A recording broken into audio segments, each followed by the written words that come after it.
À quelques jours de l'un des sommets de la CEDEAO les plus attendus, et effectivement un peu plus de 4 mois de la fin de la réglementation en vigueur pour la transition du côté du Mali, le colonel Assimi Goïta a enfin proposé une feuille de route qui met donc fin au pouvoir des militaires. Cette même feuille de route sert donc de chronogramme pour les élections à venir dans le pays, ce pays justement de l'Afrique de l'Ouest. Ça passe notamment par l'élection présidentielle, les élections législatives, les élections notamment du côté de l'Assemblée nationale, mais également au niveau des différentes communes. Le colonel Assimi Goïta a donc décidé ainsi de prendre les devants et de continuer justement dans cette directive qu'il a d'ailleurs prise il y a quelques semaines de cela, après le tout dernier sommet de la CEDEAO qui avait donc accouché tout simplement d'une souris, alors que l'on s'attendait à une évolution au niveau des négociations pour en venir ou non à une levée des sanctions.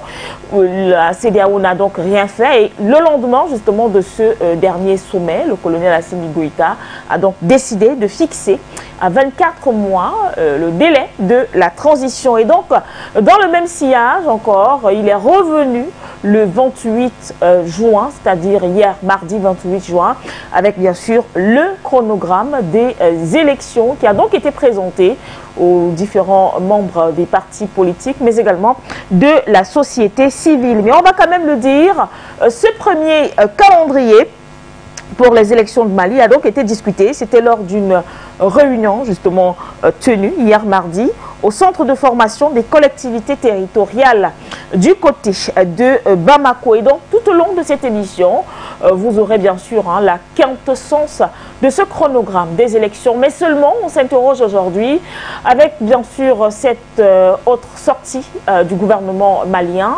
La CEDEAO va-t-elle finalement lever les sanctions qui pèsent contre le Mali au soir du 3 juillet prochain? C'est la grosse interrogation.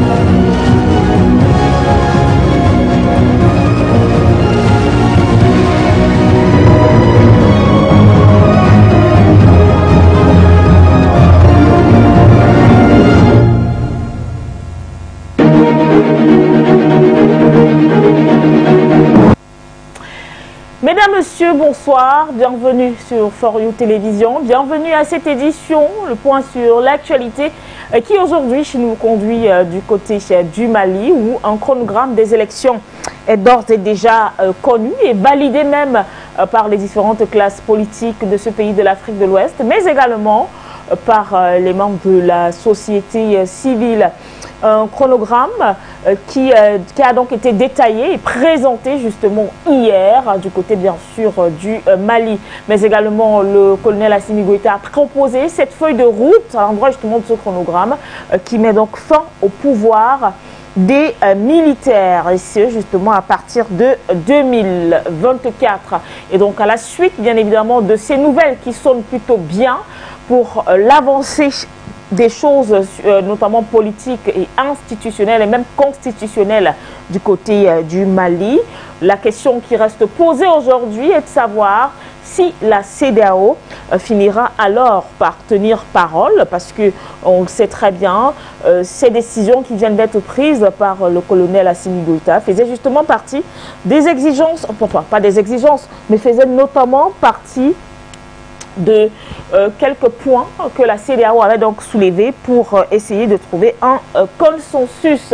Et donc, chose au fait aujourd'hui, mais au rythme, on tient à le rappeler, au rythme justement du colonel Assimi Goïta, est-ce que la CEDEAO va tout simplement suivre cet élan? Nous nous interrogeons ce soir en votre compagnie, chers téléspectateurs, mais également avec nos invités, Batengene qui est déjà là. Bonsoir. Bonsoir Madame Dedifoot, bonsoir à tous les panafricanistes les téléspectateurs, les inconditionnels de cette émission. Bonsoir à tous les techniciens qui veillent à ce que cette émission soit toujours retransmise dans de bonnes conditions, à la direction générale qui supervise les opérations, aux autorités de l'État du Cameroun qui assurent la pérennité du panafricanisme dans ce pays et surtout sa promotion via les médias qui éclorent de part et d'autre de ce pays, mais surtout à ceux qui assurent l'unité et l'indivisibilité de notre cher et beau pays et assurent notre sécurité, les forces de défense et de sécurité de l'État du Cameroun. Alors, au Mali, ça bouge, les nouvelles vont plutôt bon train de ce côté-là, pour un pays où le pire avait été justement prévu à la suite justement de la témérité ou encore du jusqu'au-boutisme du colonel Assimi Goïta à s'opposer à certaines décisions. Et aujourd'hui, les Maliens sont tout de même contents. Finalement, un chronogramme des élections qui est connu, mais également une feuille de route qui met fin au pouvoir des militaires en 2024. Quelle analyse? Fierté, pas fierté, on ne reste pas là pour célébrer un événement. On est tout à fait rassuré de voir que le Mali a pris la main sur ce dossier. D'ailleurs, nous le disons depuis un certain temps, le Mali a la main sur son dossier. Le Mali contrôle son dossier, le Mali contrôle son historicité, le Mali contrôle son avenir. Et ça, c'est très important. C'est un élément positif dans la longue lutte qui a commencé il y a de cela 2 ans avec les autorités maliennes sous la houlette du brave, mais surtout du très courageux et téméraire président Assimi Goïta. Le Mali a réussi à imposer son timing.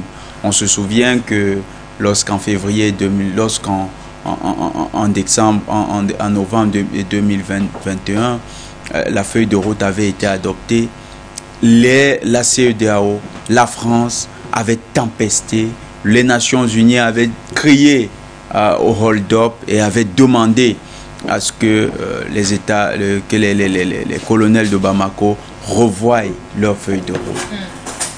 Sous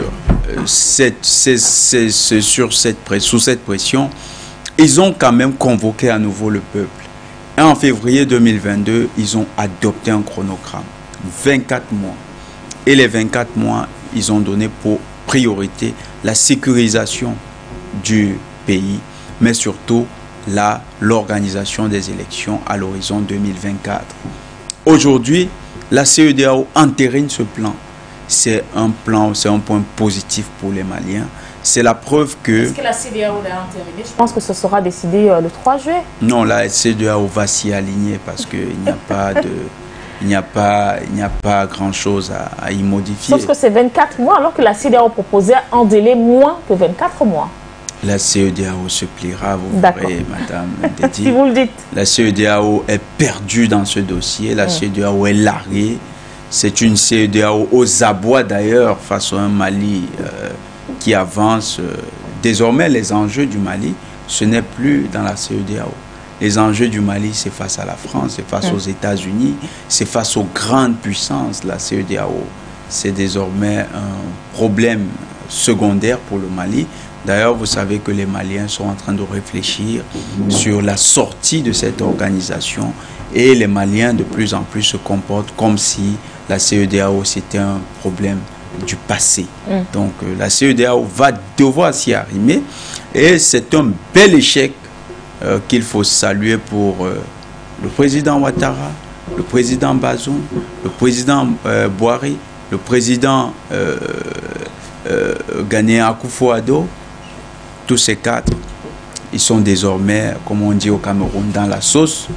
Ils ne peuvent plus avoir un réel impact dans la transition au Mali ou bien dans cette période de gestion de la transition.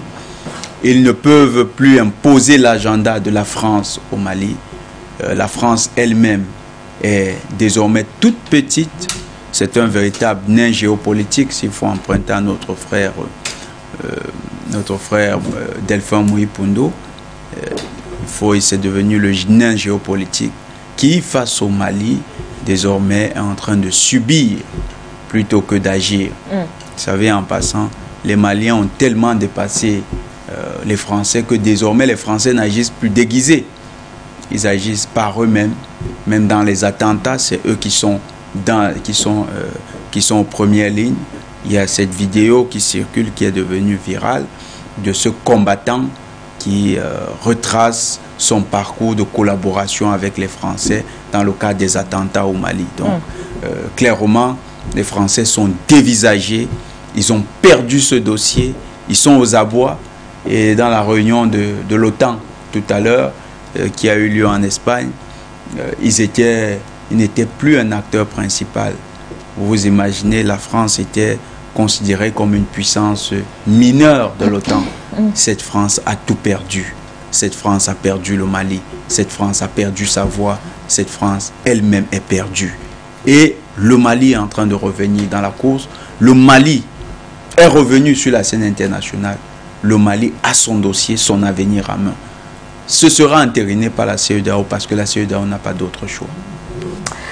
C'est tout le mal que nous souhaitons bien sûr à cette organisation sous-régionale qui fait donc couler beaucoup d'encre et de salive, notamment sur les décisions qui sont prises, mais aussi et surtout la fermeté que la CEDEAO a eu jusqu'ici à ne pas assouplir les tensions, mais également les sanctions du côté du Mali. Docteur Yam Timba nous a également rejoint sur ce plateau. Bonsoir docteur et merci d'avoir accepté l'invitation.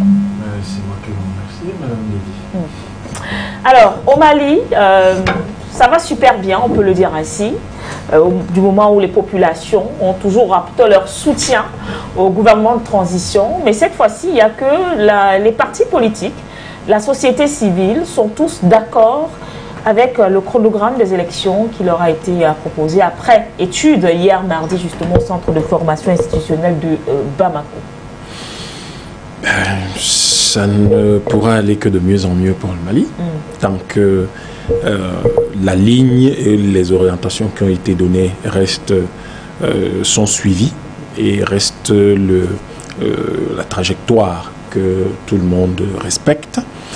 Je pense qu'on ne peut que espérer que le Mali réussisse cette transition et que l'Afrique tout entière sorte de là en ayant un exemple de choses bien faites par des jeunes Africains et réussis et qui ont apporté à un peuple de la dignité et surtout de la joie.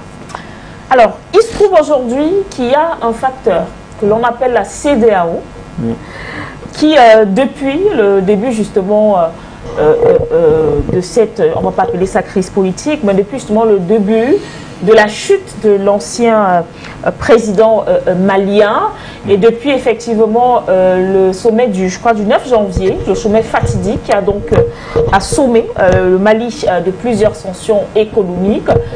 Cette CEDEAO qui a généralement pour mission de concilier les peuples de l'Afrique de l'Ouest, mais également d'être le porteur de solutions lorsqu'il y a un problème, c'est plutôt érigé ces derniers mois en détracteur de ce pays de l'Afrique de l'Ouest. Et donc aujourd'hui, le colonel Assimi Goïta a décidé donc de prendre les choses en main. Il fait les choses à son moment, à son temps, peut-être pas comme il le souhaite, mais comme le souhaitent les Maliens. Premièrement, il faut que l'on comprenne très bien la CEDEAO face à quoi elle fait face. Parfois, vous pouvez poser des actes hostiles face à quelqu'un, alors qu'en réalité, vous n'avez rien à reprocher à cette personne et que votre vrai problème, ce sont des pressions qui vous viennent de ceux que vous considérez encore comme vos amis ou vos alliés. Mais en général, certains types d'amitié sur la scène internationale ne sont pas nécessairement profitables à des organisations aussi fragiles que la CEDEAO. La situation actuelle de cette organisation, mais particulièrement sa relation avec le Mali, nous interpelle en Afrique. Mais cela ne nous étonne pas beaucoup parce que ce soit la CEDEAO, mais en réalité, l'attitude de la CEDEAO est, si vous voulez, boostée, catalysée par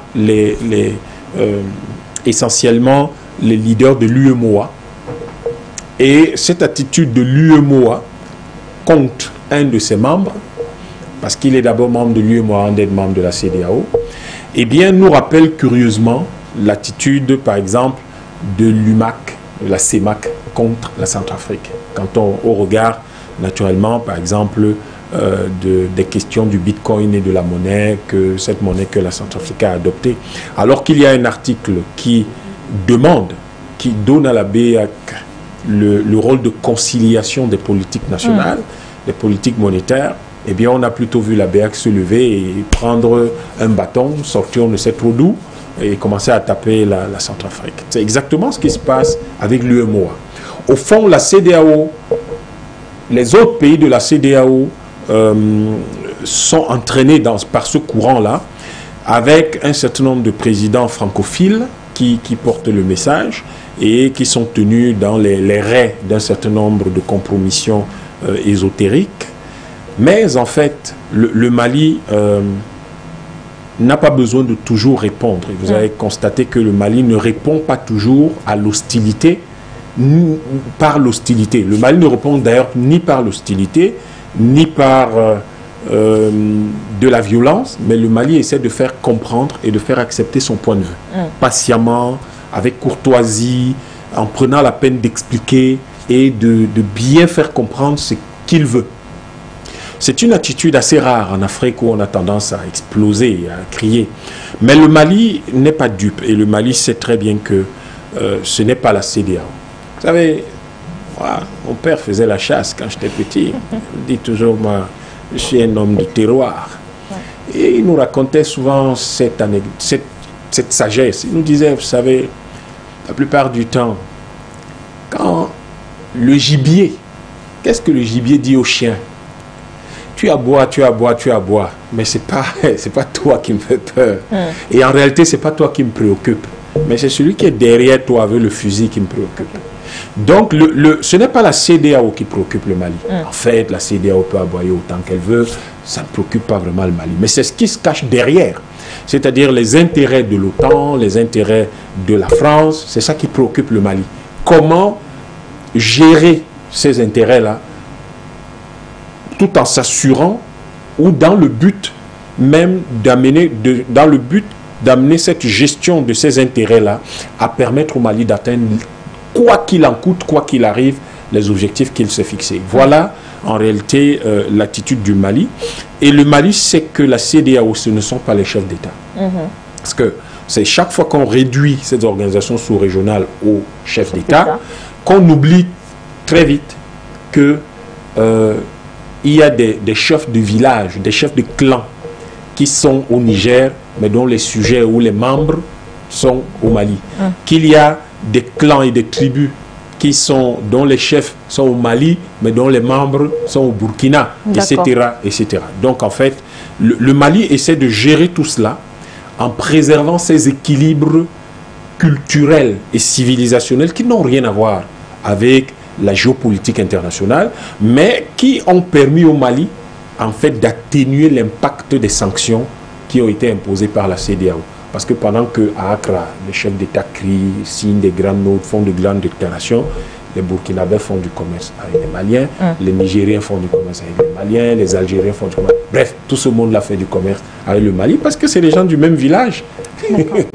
Et de façon officielle même, les frontières maliennes vont s'ouvrir, je crois, d'ici à là, avec celle du Sénégal, mais de la Côte d'Ivoire également, à l'occasion, bien sûr, de la célébration de la Tabaski, pour faire passer du bétail, en fait, pour... Il faut signaler que c'est à la demande de ce qui est des pays frontaliers. Tout à fait, tout à fait. Parce qu'au bout du compte, la pression que les populations exercent sur les États est discrète, mais est déterminante. Parce que les équilibres économiques de la région sont tels que si les moutons du Mali ne descendent pas en Côte d'Ivoire, la Tabaski se passe mal. Et donc, du coup, et si ces mêmes moutons ne vont pas au Sénégal, ça se passe mal. Du coup, les populations n'ont sincèrement rien à voir, ne se préoccupent pas tant des sanctions de la CEDEAO, et le mouvement est tel que vous le vouliez ou pas, vous laisserez passer ces moutons-là. Vous laisserez passer ces bergers. Ces bergers n'ont rien à voir avec vos histoires où vous voulez que les bases militaires soient à gauche et à droite, ils ne comprennent même pas de quoi vous parlez. D'ailleurs, ils n'en veulent pas. Ils veulent être chez eux, contrôler leur espace. Donc, ça va s'ouvrir par la force des équilibres économiques locaux. Parce que c'est là où les gens, ceux qui font ceux qui à la CEDEAO essayent de jouer les faucons, mais en fait qui sont aux ordres des faucons de l'OTAN et de la France, ces gens-là oublient qu'une chose, l'économie c'est 3 niveaux. Il y a le niveau monde où ils agissent, ils bavardent, ils racontent que la France est montée, descendue, les États-Unis sont à gauche, à droite. Ça ne concerne pas le berger. Il y a le niveau régional qui commence à les concerner et c'est ça qui va. Mais ce niveau est nourri par le niveau local. Or, le niveau local, c'est notre cousin de Kayes qui lui élève les moutons. Mais on sait que depuis 100 ans, il vend ses moutons de l'autre côté de ce qui est devenu aujourd'hui la frontière. Mais lui, il ne connaît pas la frontière. Il n'a jamais fait attention à la frontière. Et donc, en fait, il n'y aura pas,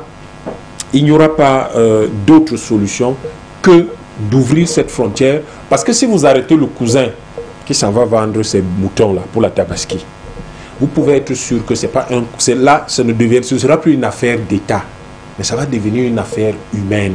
Et quand ça devient une affaire des hommes, je ne suis pas du tout sûr qu'il y a une armée au monde capable d'arrêter les bergers maliens. Bon, c'est pas nécessaire. Alors, Batingene, justement, parlant de ce chronogramme, quand on y jette un coup d'œil, tout démarre normalement à partir de novembre 2022 avec l'examen et l'adoption du projet de loi référendaire par un conseil de ministres, mais aussi l'élection, ça c'est clair, hein, on en parlait encore si je crois la semaine dernière, quand on essayait de calculer en fonction de la nouvelle durée de la transition, en partant de mars.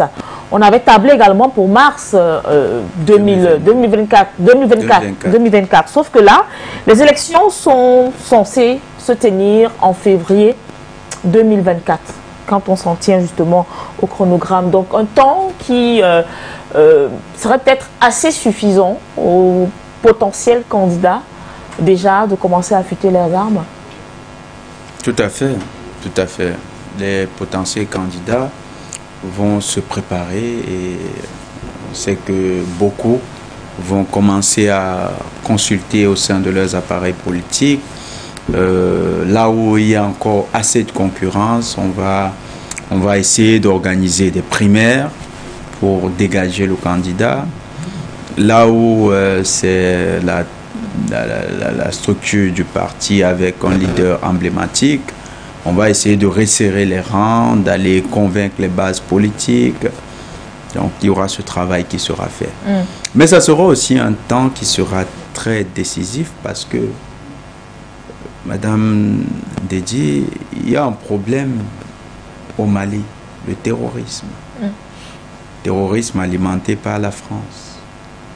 Il faut le répéter toujours. C'est vrai que nous avons anticipé dans la question qui allait suivre après. Tout à fait. D'où ma question sur le temps. Ce temps sera aussi un temps pour l'armée de ramener la sécurité à tous les niveaux. Il y a peu de temps, on a eu une attaque dans le centre du Mali. Ce terrorisme reste ambiant. On ne peut pas l'ignorer. Donc, ça sera le moment pour l'armée également d'affûter ses armes, de se préparer, de démontrer et de faire ses preuves, de démontrer qu'elle est capable de tenir à des moments cruciaux, de s'exercer à contenir la poussée terroriste et d'éliminer les sources de nuisances les plus pertinentes sur le territoire malien. C'est un temps donc qui sera à la fois militaire, un temps politique, mais il y aura aussi un temps économique parce que le docteur Yam l'a dit, il y a des enjeux économiques. L'organisation des élections mobilise des fonds. Il faudra réunir ces fonds. Il faudra préparer sur le plan logistique cette élection. Il faudra voir avec les partenaires de la sous-région, ceux qui sont les organisations, ceux qui sont les organisations d'observation, de travailler avec d'autres partenaires internationaux qui ont la capacité d'accompagner le Mali.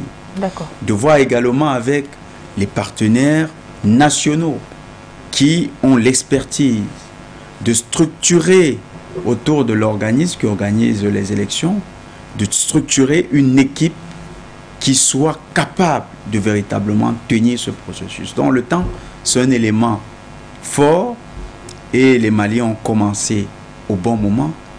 2 ans, normalement dans un pays qui n'est pas en crise, on dit qu'il faut 1 an pour organiser une élection. 2 ans, c'est le bon timing. Ils ont bien fait de commencer maintenant. Et ils font aussi bien parce que tout ça s'agence dans une conjugaison tout à fait bien façonnée des autorités de Bamako. D'accord. Ils ont engagé une offensive contre les terroristes. Cette offensive doit monter en puissance. Il faut réduire toutes les katibas à leur plus simple expression, c'est-à-dire qu'il faut que désormais dans tous les villages du Mali, l'on se sente en sécurité, que les terroristes soient traqués de telle sorte que lorsque certains d'entre eux viennent en ville, ils ne se sentent plus dans un espace où ils peuvent se cacher. Il faut créer cette situation d'insécurité au niveau des terroristes. Il faut continuer à travailler avec les partenaires internationaux comme la Russie. Et autour de la Russie, ça sera aussi un temps de tester sa capacité à porter une démocratie locale sur le plan continental africain. Donc, ce sera un gros test pour les Russes aussi, parce que leur partenariat avec les Maliens ne va pas que se limiter aux militaires. Il faudra que ce soit un partenariat qui permette à l'État malien de véritablement s'autonomiser. Donc, ça sera un temps précieux pour les Maliens. C'est un temps qui sera utile pour construire un État émancipé comme nous le souhaitons tous. Merci beaucoup, Monsieur Batenguene. Alors, Docteur Yamb, c'est vrai que ce chronogramme a été rendu public, enfin, on va le dire ainsi, au lendemain d'une autre mission d'une autre mission justement de l'envoyé ou encore du médiateur, voilà, Goodluck Jonathan, du côté bien sûr du Mali. Est-ce qu'on ne peut pas penser à un moment donné que c'est un chronogramme qui a été adopté avec justement l'aval de la CEDEAO, vu que Goodluck Jonathan y était encore il y a quelques jours? Non, non, pas du tout. Il faut considérer que le Mali ne demande ni l'approbation, ni la participation, ni la validation de la CEDEAO. Le Mali demande, et je crois que c'est ce que le ministre des Affaires étrangères ne cesse de répéter, le Mali demande la compréhension et l'accompagnement de la CEDEAO. Et le Mali a laissé la porte ouverte. Le jour où la CEDEAO voudra l'accompagner, elle est la bienvenue. Le jour où la CEDEAO voudra lui apporter du soutien, elle est la bienvenue. Mais si c'est pour venir dire au Mali ce qu'il a à faire, je pense que la réponse est déjà connue. Vous savez que la plupart du temps, quand les émissaires viennent, ils veulent rencontrer le président Assimi Goïta. Ils leur rappellent généralement que le Mali est sa préoccupation, parce que les audiences, on les aime bien, mais ce n'est pas ça qui permet aux Maliens de gérer le terrorisme, de reconstruire l'économie, de réorganiser le système éducatif, de pouvoir s'approvisionner en armes et de surtout équiper, commencer à construire le Mali. Vous savez, ce qui semble clairement préoccuper le sommet de l'État malien, ce n'est vraiment pas ce que pense la CEDEAO, ni d'ailleurs quelle sera la réaction de la CEDEAO. Et elle anticipe sur le fait que... Mais c'est quand même une décision attendue, non pas seulement par les Maliens, mais également, j'ai envie de dire, par l'Afrique tout entière. Oui, le peuple malien, oui. Le peuple africain, oui. Mais au-delà, au niveau institutionnel, après le Mali, à la limite, écoute les réactions des institutions, mais ne s'attarde pas davantage que ça sur leur validation ou leur approbation. Donc, le problème de fond, ce n'est vraiment pas celui-là pour les Maliens. Et je crois que ça doit être déjà compris. C'est compris. Et ceux qui ne le comprennent pas ne font pas attention aux choses qui préoccupent les Maliens. Ce qui préoccupe les Maliens, c'est construire le Mali de demain. C'est pour ça que le président va, par exemple, mettre la priorité sur des industries, comme par exemple la cimenterie. Avec une cimenterie, quand on construit une cimenterie, on annonce la couleur. On est en train de dire, demain, il y aura les grands travaux publics, et ces grands travaux publics vont constituer les éléments de base de la relance de l'économie, et pour cela, il nous faut des cimenteries, des choses comme ça. On va dire demain, il va falloir que nous ayons une monnaie forte, et donc subtilement, on va commencer à réorganiser le secteur de la production aurifère. Et c'est ça que le Mali fait aujourd'hui. On attend avec impatience que la force Barkhane quitte définitivement et totalement le Mali.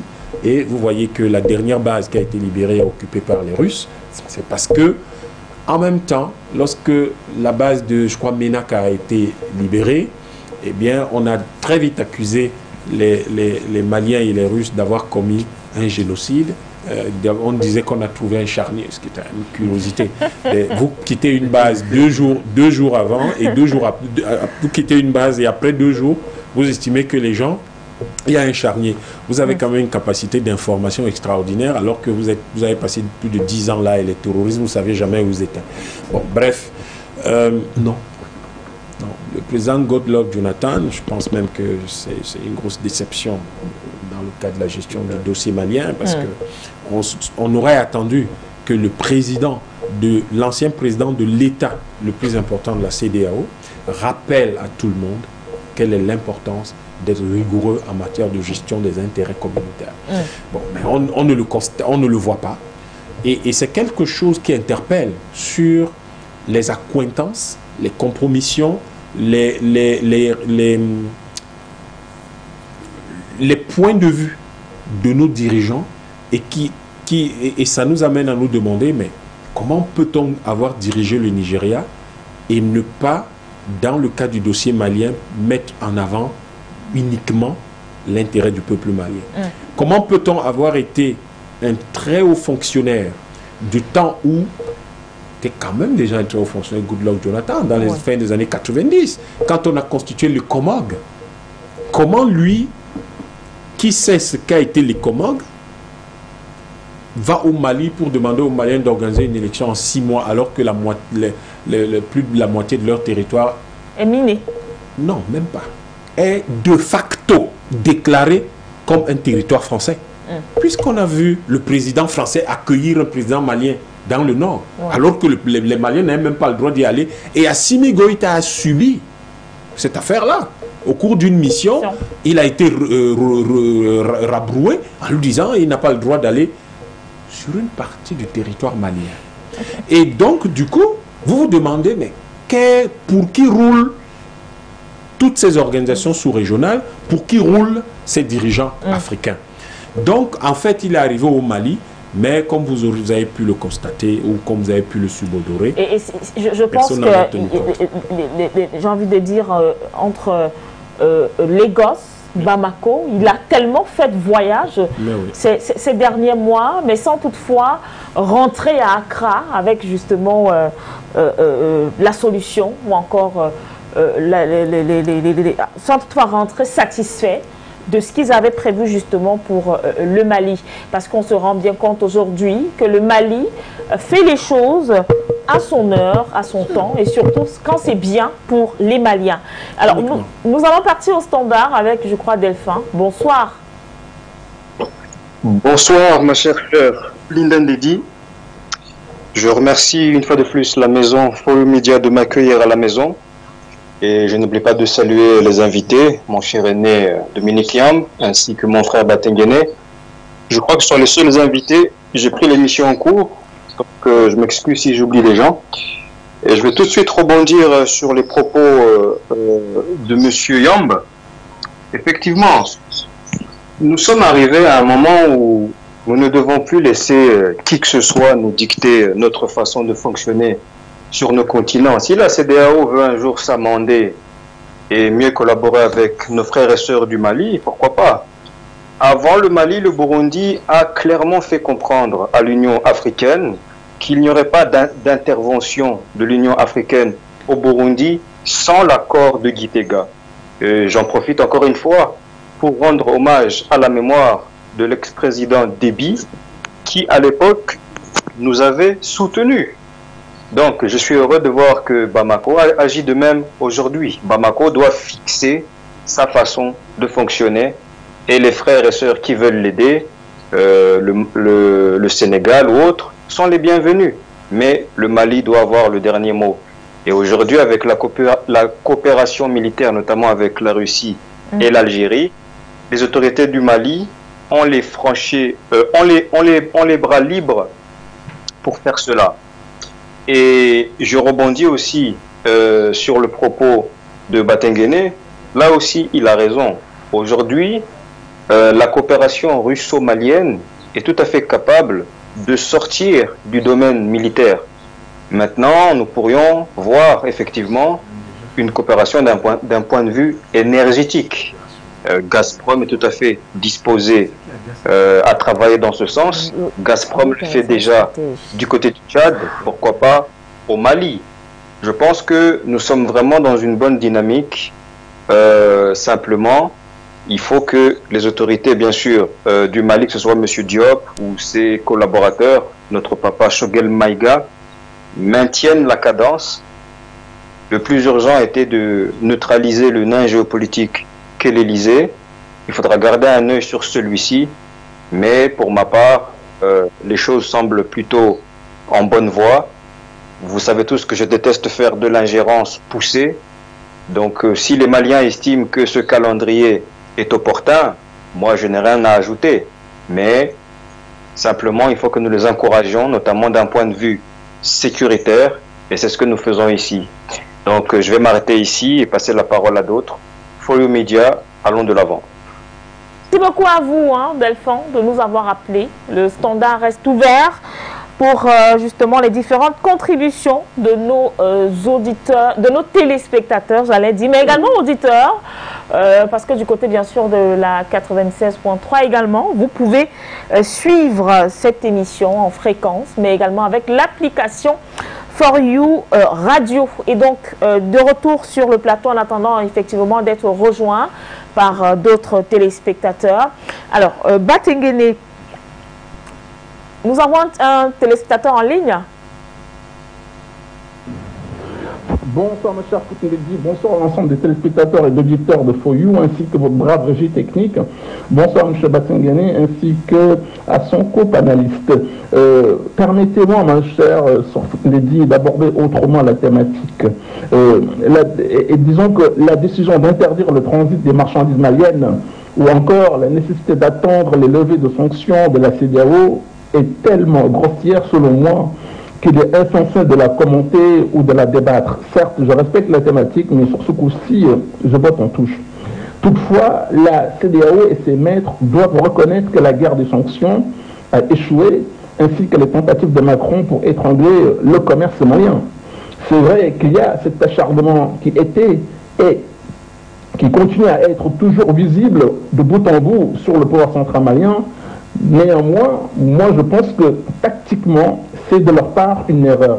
Je pense que, et tant mieux comme ça pour nous les patriotes et les panafricains, je pense que c'est une erreur parce que d'abord ça aurait plutôt resserré le noyau dur de l'opinion publique malienne autour d'Assimi Goïta. En gros, ils n'ont pas compris que les gens indépendants, patriotes dans l'esprit et dans l'âme, comme les Maliens, n'apprécient pas qu'on leur dise avec qui ils peuvent ou ils ne peuvent pas commercer. Et donc, quiconque s'attend à ce que les Maliens craquent ne comprend pas l'affiché mandingue. Et puis, d'autre part, on a l'impression qu'ils ne pensent pas aux chiffres lorsqu'ils imposent des sanctions. Calcul entrant. Les prix sous-régionaux du bélier, par exemple, sont déjà et seront encore à leur plus haut sommet. Et vous allez comprendre d'où je vais en venir. Parce qu'en principe, le Mali va leur faire l'ombre à propos de la grande fête religieuse musulmane, surtout au Sénégal, qui est en train de venir. Selon une étude réalisée dans le cadre du partenariat entre la commission de la CEDEAO et le secrétariat du CSAO, OCDE, sur l'avenir du Sahel et en Afrique de l'Ouest, l'élevage joue un rôle très important et fait du Mali le premier producteur de bétail et d'élevage bovidé nécessaire au marché de produits d'origine ovine en Côte d'Ivoire, au Sénégal, etc., mais aussi la production de béliers extrêmement recherchée et nécessaire pour la grande fête religieuse.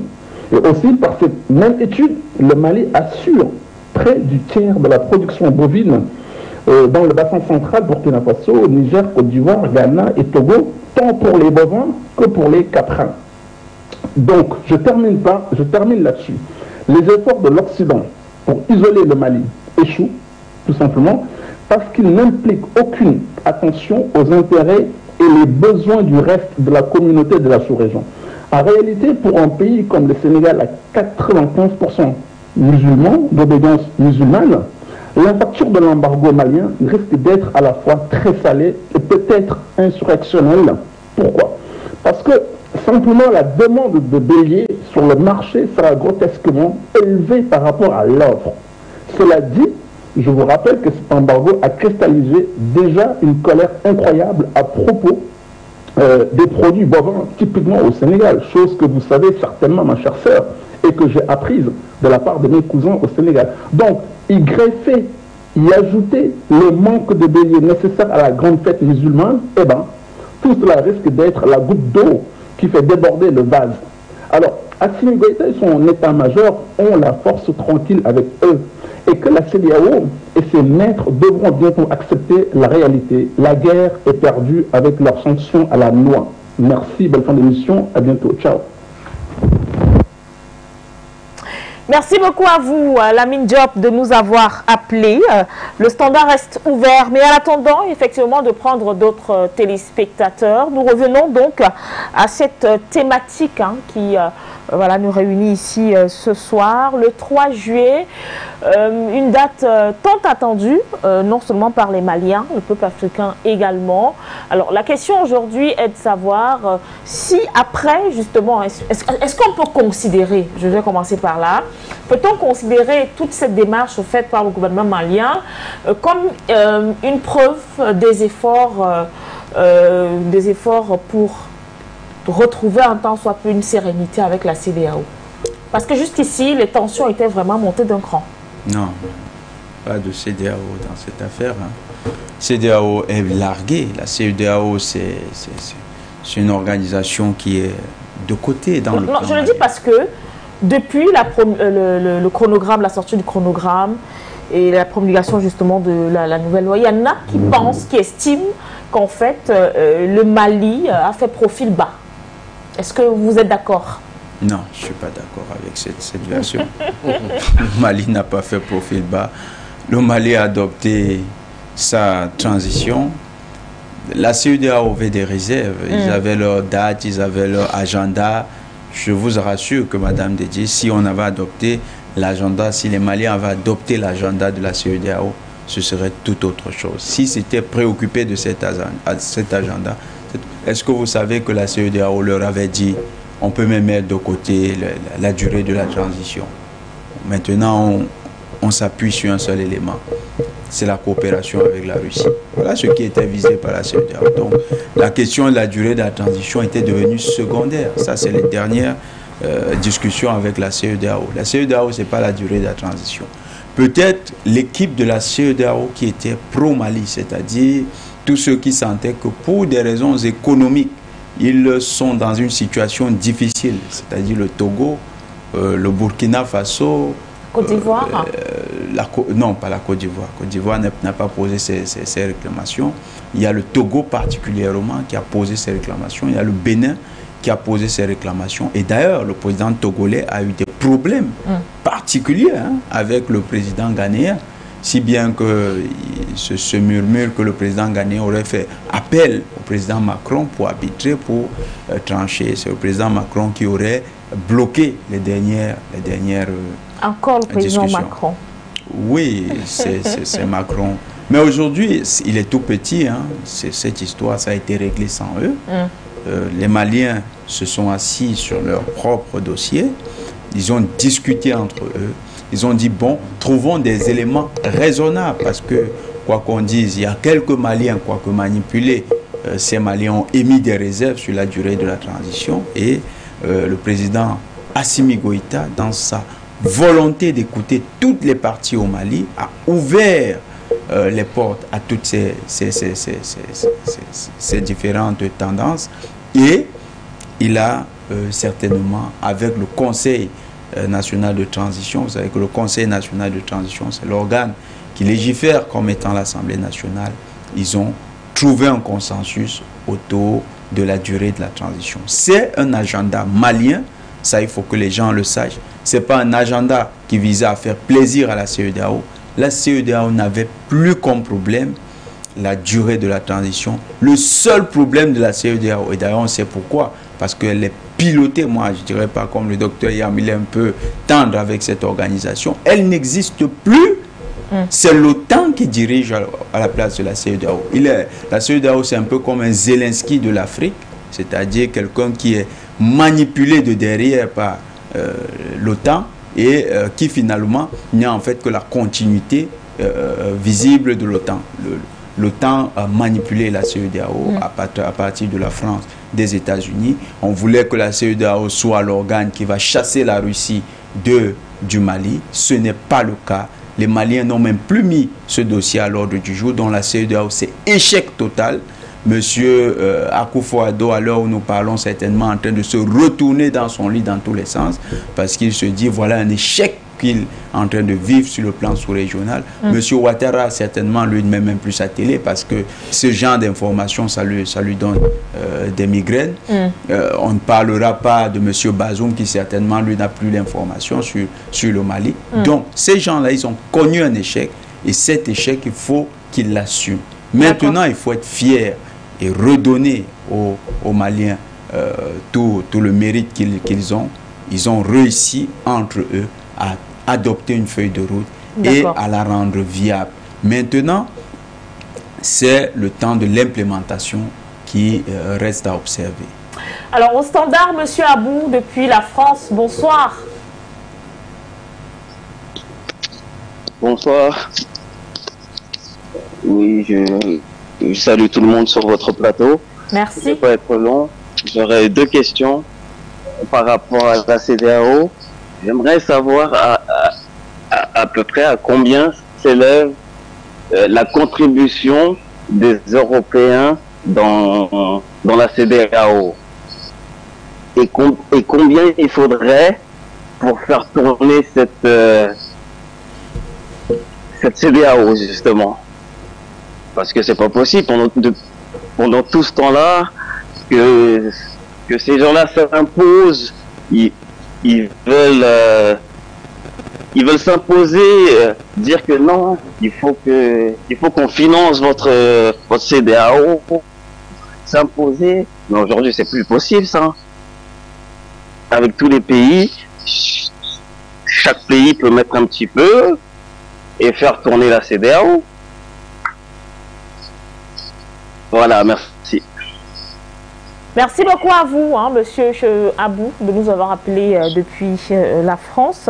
Alors, peut-être répondre à sa question, une estimation pour un fonds de roulement de la CEDEAO. Ce n'est pas nécessaire. Parce que si on se lance dans les chiffres, je pense qu'il va faire une crise cardiaque. Donc, essayons de ne pas trop de préserver sa santé. C'est notre frère. Nous avons besoin qu'il nous rappelle demain.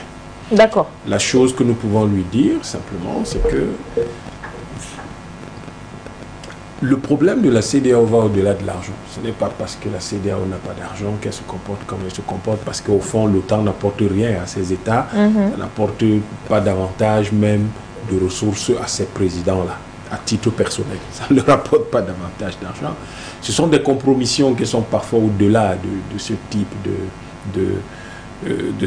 de propos, c'est-à-dire que les gens ont des compromissions ésotériques, les gens ont des compromissions qui sont liées à des pratiques qui sont telles qu'on les tienne, des gens ont parfois des compromissions de corruption, il y a différents types de choses par lesquelles on tient les patrons de nos organisations. Maintenant, le simple fonds du Nigeria auprès de la BAD financerait 10 CEDEAO. Donc, ce n'est pas ça le problème. Le Nigeria peut financer ça, ce n'est pas ça le problème. Le problème est ailleurs. Le problème est au niveau du niveau de connivence et de compromission de ceux qui dirigent ces organisations-là et qui ne mettent pas en avant, ou qui ne peuvent donc pas mettre en avant les intérêts des peuples pour lesquels ils sont supposés se battre. Au standard, Emmanuel depuis la Côte d'Ivoire. Bonsoir.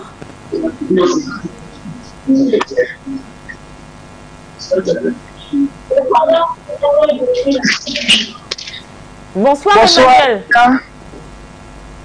Bonsoir, merci pour tout le travail que tu fais pour l'Afrique.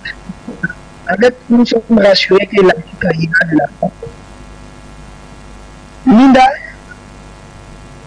je voudrais vous dire vraiment merci à votre panéliste, que nous aimons tant aussi. Linda, je voudrais poser d'abord une question à votre panéliste. Est-ce qu'il est vrai que RFI et France 24 sont en négociation au Mali pour pouvoir revenir? Si jamais cela est avéré, nous les Africains, nous ne voulons plus d'RFI. Donc il ne faudrait pas qu'Assimi fasse cette erreur. Je voudrais que le panéliste me rassure, parce que je connais sa pertinence d'information. Voilà. Si j'ai fini de dire ça, Linda, que la CEDEAO veuille ou pas, sans la CEDEAO, le Mali est en train de vivre. Ou un peu non. Sans la CEDEAO de Ouattara et de Nana Akufo-Addo, le Mali est en train de vivre. Donc en temps normal, le Mali n'a plus besoin de la CEDEAO. On n'a plus besoin de la CEDEAO. CEDEAO qui est colonisée, nous ne voulons plus de ça. Nous voulons une CEDEAO des peuples africains qui prennent les devants des choses et nous-mêmes nous allons gérer nos affaires. Comme ça se gère en France, aux États-Unis. Voilà, donc c'est ce que nous demandons. Nous ne voulons plus de la CEDEAO, de Nana Akufo-Addo, de Macky Sall, de ces machins-là, quoi. Nous ne voulons plus de ça, Linda. Merci et bon débat à vous. Nous vous suivons. Merci pour tout ce que vous faites. Que Dieu vous bénisse. Merci beaucoup à vous, Emmanuel, depuis la Côte d'Ivoire. C'est vrai peut-être que tout à l'heure, le docteur Yamou encore Batenguene pourra apporter des éléments complémentaires à la réponse que je vais vous donner. Une équipe de For You Télévision s'est rendue à Bamako il y a quelques jours. Et je peux vous rassurer que de ce côté-là, RFI ne s'ouvre pas sur Internet, ne s'écoute pas. Pareil justement pour France 24. Et au risque peut-être de me tromper, mais comme on le dit, hein, ce sont des informations très souvent qui circulent pour créer le doute dans les esprits des uns et des autres. Batenguene. Effectivement, RFI et France 24, ils sont toujours en train de solliciter, hein, ils souhaitent revenir au Mali. C'est quelques jours après leur sanction, il y a de cela un mois, 2 mois, oui. Ils ont écrit, ils ont protesté contre le fait, et ils ont écrit aux autorités maliennes. Ils essayent toujours de revenir, mais il faut noter une chose, et ça c'est une certitude, les autorités maliennes, pour l'instant, avec le niveau de manipulation, surtout les dernières attaques dans le centre Mali, les autorités maliennes n'ont pas encore fixé un retour des RFI et de France 24 sur ce territoire. Ces deux chaînes, comme d'autres médias, sont considérées comme des médias hostiles, des médias mensonges qui visent à déstabiliser l'État malien. Peut-être, après les élections, les autorités verraient, les nouvelles autorités verraient l'opportunité de réautoriser ces deux médias-là. D'accord. Alors, docteur Yam, et si au soir du 3 juillet prochain, la CEDEAO, voilà, entérinait ce chronogramme, mais en posant, comme on la connaît, certaines conditions? Ouais, Madame Lydie, vraiment, que les gens règlent un peu, s'occupent un peu de leurs problèmes. Qu'ils laissent les autres, ceux qui travaillent pour trouver les solutions à leurs problèmes, travailler.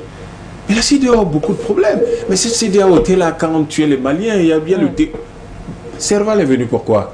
Barkhane est venu pourquoi? Parce qu'on peut s'attendre à tout avec cette CEDEAO, justement. Oui, mais qu'elle fasse tout ce qu'elle veut, mais à la limite, aujourd'hui, vraiment, on ne s'en préoccupe pas. Je vous ai dit qu'il y a des choses beaucoup plus importantes, beaucoup plus urgentes. Comme par exemple, régler les dossiers RFI et France 24. Vous savez même pourquoi RFI et France 24 insistent, essayent de revenir? Ben, il faut expliquer ça à nos téléspectateurs. Oui. Ce n'est pas parce que ces chaînes ont tellement le souci d'informer les Africains ou d'informer les Européens. C'est de déstabiliser davantage. Au-delà de la déstabilisation, c'est un flux financier qui est perdu. Parce que le système, le business model des grandes radios, des grands médias comme cela, radio, télévision, etc., c'est de cumuler leur audience dans différents pays et de vendre cette audience-là aux annonceurs. Donc, lorsque ces gens perdent l'audience d'un pays, en fait, sur le plan, au niveau de la promesse marketing, on perd quelque chose. Et c'est cette perte-là après laquelle on court le plus, mais c'est même pas sur les questions professionnelles. Le Mali, lui, il a un problème qui est un problème de souveraineté, un problème comment dire, de fiabilité de l'information qui est émise sur le Mali. Et qui estime que ces deux médias-là ne donnaient pas la bonne information, l'information juste, fiable. Tout à fait. Or, ces médias ont un problème de fond. Même s'ils ont un financement public, il faut quand même qu'ils gagnent de l'argent. Et ils perdent dans le marché malien, ce qui veut dire perdre de l'argent. Mais ce que le public n'a peut-être pas, le public n'a pas fait attention à quelque chose. C'est que depuis que ces deux médias ont été interdits au Mali, leur audience a significativement baissé dans tous les autres pays francophones. Ça a eu de l'impact. Et donc, de manière générale, en fait, comme les gens écoutent un peu moins RFI et un peu moins France 24 dans les autres pays francophones également, d'Afrique où on utilise le franc CFA, en fait, ils sont en perte de vitesse sur le plan des gains publicitaires. Et c'est l'année prochaine que ça se fera. Et donc, du coup, en réalité, c'est pour ça qu'ils insistent. Il faut absolument qu'ils reviennent. Donc, pour ce qui est de la CEDEAO au soir du 3 juillet, madame, ben, écoutez, je pense qu'en fait, le Mali, c'est une date importante pour les Maliens. C'est-à-dire que si la CEDEAO est d'accord avec eux, ils estimeront que leurs frères ont compris. Et ils vont désormais bénéficier du soutien de leurs frères. Ils vont désormais avoir peut-être les frontières, peut-être les sanctions seront levées. Et donc, tout naturellement, on pourra aller dans les pays voisins facilement, les convois de biens pourront sortir et entrer du Mali comme ça se faisait avant, et le trafic aérien va reprendre plus facilement. Mais si ce n'est pas le cas, le Mali n'a pas disparu de la carte du monde. Le Mali est toujours là. Et ça risque d'ailleurs de pousser le Mali à perfectionner le dispositif qui a été mis en place aujourd'hui et qui permet au Mali, malgré les sanctions de la BCEAO, malgré les sanctions de la CEDEAO, malgré la fermeture des frontières, de continuer à recevoir. L'équipe de For You n'est pas arrivée là-bas en passant sous la terre. Tout à fait. De continuer à recevoir les frères africains et les partenaires qui veulent venir du reste du monde, de continuer à recevoir des biens et des services à travers la Mauritanie, à travers l'Algérie, etc., la Guinée-Conakry. Ça n'a pas empêché que le Mali continue de se projeter et de s'organiser. Le chronogramme qui est sorti, qui est en accord parfait avec la charte de la transition et qui a donc également, qui fait suite au code de la loi sur le code électoral, tout cela, ça montre que le Mali est en train de s'organiser et les autorités maliennes travaillent pour que le Mali de demain soit meilleur, soit en paix et que ce Mali-là ait les bases de son futur développement. Donc, la CEDEAO, au 3 juillet, si c'est demain, c'est la fin de la semaine, si la CEDEAO ne le comprend pas, après 6 mois, après 6 mois d'argent perdu en mission, parce que tous ces gens qui sont allés en mission, c'est de l'argent perdu. Après 6 mois de discussion, de sanctions, vous voyez vous-même que le pays... C'est du surplace. Mais c'est du surplace pour vous. Pendant ce temps, celui que vous croyez sanctionner ne fait qu'avancer. Et vous voyez que vos sanctions ont clairement... C'est vrai, il y a des Maliens qui en souffrent, mais l'impact négatif sur vos économies est quand même grave. Là, soit peut-être les autorités de l'islam vont réorganiser ce qu'on appelle Tabaski pour les gens d'Afrique de l'Ouest, soit vous ouvrez aux frontières et les bergers maliens passent avec leurs moutons. Donc il y a quand même là un effet, si vous voulez, quelque chose que les Maliens ni n'appréhendent, ni n'attendent, ni n'espèrent. En fait, quelque chose va se passer le 3, mais ça concerne plus la CEDEAO que le Mali. Le Mali, je ne sais pas ce qu'on va faire de plus grave contre le Mali. Lui déclarer la guerre, je ne suis pas sûr qu'une telle folie... Ou alors, si jamais la CEDEAO ne comprend pas ce qui est en train de se passer, peut-être le Mali pourrait nous servir ce qui nous a servi avec le G5 Sahel. C'est une probabilité. Je pense que non. Je crois que le Mali n'a pas l'intention de sortir de la CEDEAO. Ce serait trop facile. En fait, vous avez dans la CEDEAO un certain nombre de pays, même s'ils ne le disent pas, en fait, profitent de la présence du Mali pour ne pas essuyer directement ou rapidement les foudres de la CEDEAO et de ses commanditaires. Si aujourd'hui le Mali n'est plus dans la CEDEAO, les pays pleurer pour des pays comme le Burkina Faso ou le Niger, pleurer et trembler pour ces pays-là. Donc le Mali n'a pas l'intention de sortir de là. Ce serait briser des équilibres culturels qui ne sont pas géopolitiques, qui ne sont pas géostratégiques, qui ne sont pas diplomatiques, mais des équilibres culturels qui permettent à ces pays-là de survivre. Vous savez que le niveau de pauvreté de nos États d'Afrique de l'Ouest et d'Afrique centrale est tel que les échanges transfrontaliers entre les membres des mêmes clans, des mêmes tribus et des tribus qui se sont toujours côtoyées depuis la nuit des temps sont tels que ça permet à nos économies de survivre. Vous savez que quand vous prenez... Le Nigeria n'est pas le premier partenaire économique du Cameroun parce que c'est le Nigeria qui construit les routes ou les immeubles ici, mais parce que quand vous prenez 1500 km de frontières, tous les 2 km, il y a des gens qui sont en train d'échanger quelque chose. Et c'est ça qui fait que des pays comme les nôtres refusent des faux conflits dans lesquels on les pousse contre le Nigeria. Et c'est pour ça que le Mali, vous vous souvenez quand le Mali a expulsé, moi c'était le représentant, un diplomate de l'Union de la CEDEAO, qui est burkinabé plutôt, donc qui est à côté. Le Mali a pris la peine de clairement expliquer que ce n'est pas un burkinabé qui est expulsé. C'est la CEDEAO. C'est le représentant de la CEDEAO qui aurait pu être malien. C'est lui qui est expulsé. Ça veut dire que le problème que le Mali a, ce n'est pas avec le Burkina, ce n'est pas avec un Burkinabé, mais c'est avec la CEDEAO. Sauf que le visage de la CEDEAO à ce moment-là au Mali, c'était malheureusement un Burkinabé. Ça aurait pu être n'importe qui. Il aurait été expulsé dans les conditions dans lesquelles cette expulsion s'est produite. Donc, ce qui se passera ce jour-là, en fait, n'entraînera pas forcément... Je dis, le Mali n'attend pas quelque chose de particulier. Si la CEDEAO accepte enfin la main tendue du Mali, la porte ouverte du Mali et la demande de soutien fraternel du Mali, ce sera une bonne chose. Si la CEDEAO maintient sa position actuelle, les sanctions, les ordres, les oukases, parce que ce n'est même pas des ordres, c'est carrément des oukases, à ce moment-là, le Mali a déjà des dispositions pour avancer. Vous constatez d'ailleurs que les colonels ont décidé que la transition, ça durera 3 ans. Ce n'est pas hier qu'ils l'ont dit. Ils l'ont dit 1 an, quand ils arrivaient au pouvoir. 2020. Non, avant, pas 2020. Quand ils sont... parce qu'eux, ils sont là depuis 1 an. Ils sont là depuis 2021. C'est pas depuis 2021 que le président Ban... Et ils ont dit que c'était 3 ans. Donc, les gens ont tourné, ont fait ce qu'ils ont voulu ces 3 ans. 1 an après, ils ont sorti un calendrier qui tient sur 2 ans. Donc, ça fait 3 ans. Ça veut dire, mais il faut lire les signes. Les gens vous disent crier, sauter, danser, pleurer, qu'il pleuve, qu'il vente, qu'il y ait une tempête de sable. C'est 3 ans.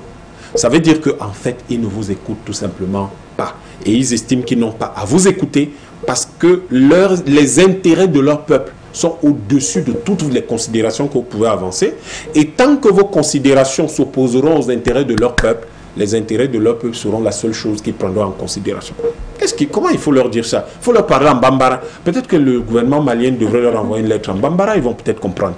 Mais je crois que la position du Mali est telle que au soir du 3 juillet, vraiment, ça dépendra de la CEDEAO. En fait, c'est à la CEDEAO de faire ce qu'elle a à faire. Le Mali sait ce que lui, il a à faire et est en train de le faire. D'accord. Alors, Batengene, à qui profiterait le verdict du 3 juillet? 3 juillet au peuple malien, naturellement au peuple malien. C'est ce peuple qui gagne, parce que jusqu'à présent, c'est ce peuple qui a réalisé cette révolution. Assimi Goïta, prenons-le comme, avec tous les colonels de Bamako, comme la pointe du couteau, et ce couteau comme étant le peuple malien. Donc la pointe qui perce ne peut pas se revendiquer, être plus puissante que le couteau, parce que c'est toute l'âme qui à réaliser l'action. Et Assimi Goïta n'a fait qu'être le porte-parole de ce peuple. Le cours de 2020, de 2021, n'était en fait que la continuation de la révolution populaire qui était en marche. Que ces militaires ne se soient pas portés au pouvoir, cela se serait fait par le peuple. Donc ils ont réussi à stabiliser l'État malien à partir de cet acte héroïque. Maintenant, le 3 juillet, c'est le peuple malien qui sera vainqueur. C'est le peuple malien qui va défendre sa position parce que la charte de la transition, c'est le peuple malien qui l'a portée. C'est le peuple malien qui l'a rédigée. C'est une charte populaire, c'est une charte qui jouit de la souveraineté populaire et c'est une charte qui est protégée par le droit de représentation qu'ont les membres du Conseil national de transition et donc c'est une charte démocratique. À ce titre, c'est une institution au sein de l'État malien. Cet État devra donc, le 3 juillet, simplement rester fier, debout, et attendre que la CEDEAO vienne entériner cette décision. D'ailleurs, la CEDEAO n'a pas d'autre choix. Moi, je ne serais pas tout à fait d'accord sur un point avec le docteur Yann. Oui. La CEDEAO, le Mali peut y sortir, parce que la CEDEAO, c'est un danger permanent, cette organisation. Pilotée par la France, pilotée par l'OTAN, des chefs d'État qui ne jurent que par Paris, comme M. Ouattara, comme M. Bazoum, comme M. Akufo-Addo, qui ne jurent que par Washington et par Berlin. Vous avez les gens comme M. Boari qui aujourd'hui, ils nous ont un peu surpris lors de la dernière discussion, lorsqu'ils se sont retournés contre le Mali. C'est un peu surprenant de voir que des gens à qui on prête une once de souveraineté se comportent comme de vulgaires larbins. C'est honteux, mais c'est surtout surprenant pour nous, Africains. Non, le Mali ne peut plus faire partie de cette organisation. Le Mali peut sortir de la CEDEAO. Le Mali doit être en cohérence avec sa révolution, surtout, parce qu'il y a l'enjeu global. L'enjeu global, c'est la contestation de l'hégémonie occidentale, c'est-à-dire du bloc auquel appartient la France. Le Mali est résolument engagé là-dedans. Le Mali aux côtés de l'Algérie, le Mali aux côtés de la Russie, le Mali aux côtés de la Chine, de l'Iran. C'est un changement géopolitique majeur. Donc, quand on vous écoute, ça veut dire que le Mali peut faire sans la CEDEAO. Sans la CEDEAO, comme ça a déjà été fait. Si aujourd'hui nous louons les efforts réalisés par l'État malien, c'est dire que le Mali n'a pas forcément besoin de la CEDEAO pour s'en sortir. Le Mali a déjà réalisé, même contre la CEDEAO et sans la CEDEAO. Souvenez-vous les sanctions de l'UEMOA. 700 milliards de francs CFA gelés en début d'année. Et vous savez que l'exercice budgétaire, lorsque vous gelez en début d'année 700 milliards pour un État comme le Mali, où 300 milliards servent à payer les fonctionnaires, en fait, vous voulez asphyxier cet État. Lorsque la Banque mondiale bloque les fonds de l'État malien qui étaient destinés au projet de développement, ça, c'était pour tuer le Mali. Alors, si le Mali s'en est sorti, le Mali peut bien dire à ceux-là, vous n'avez pas pu me tuer pendant que vous croyez que vous en aviez l'occasion, eh bien, je peux donc me passer de vous et vivre ma vie tranquillement sans vous. Le Mali a ses possibilités. Je tiens à prendre un exemple. Oui, je comprends les solidarités culturelles, les solidarités transnationales qui existent, pas du fait de notre anthropologie. Et ça, c'est les effets pervers de la conférence de Berlin avec ce découpage artificiel et tout à fait bizarre qui a été réalisé par les colons, les prédateurs. C'est que le Cameroun et le Nigeria ne partagent pas le même espace sous-régional, même si culturellement, nous avons des peuples qui partagent une histoire commune. Et ces peuples transgressent les principes de violation de l'espace territorial sans se soucier de ce que le Cameroun soit un pays de l'Afrique centrale ou que le Nigeria soit un pays de l'Afrique de l'Ouest. Il y a un autre phénomène. Nous avons des filles, des femmes du Niger qui viennent de temps en temps ici à Douala pour s'occuper des problèmes de peau, de beauté des femmes, ces femmes qui arrivent ici, et très parfois les femmes, quand vous arrivez dans certains quartiers, oui, ces femmes arrivent ici, mais est-ce que vous avez senti qu'il y a un problème vraiment au niveau de la question? Voilà. Donc, Nous n'avons pas ce problème. C'est même pas la sous-région qui fait ça. C'est pas parce qu'il y a la CEDEAO que ce sera particulièrement ouvert ou qu'il n'y a pas la CEDEAO. C'est des problèmes, c'est des questions culturelles qui transcendent les questions de souveraineté nationale, et ces questions culturelles vont toujours se poser. Ça sera résolu dans un autre contentieux, mais ici, le contentieux géopolitique entre le Mali et la CEDEAO, il est vital pour le Mali. Le Mali doit le vider totalement. Il faut que le Mali sorte de la CEDEAO. Cette organisation est devenue une chimère. C'est une organisation qui ne sert plus à rien au Mali. A-t-elle déjà servi à quelque chose quand même quand on essaie de remonter le temps, docteur?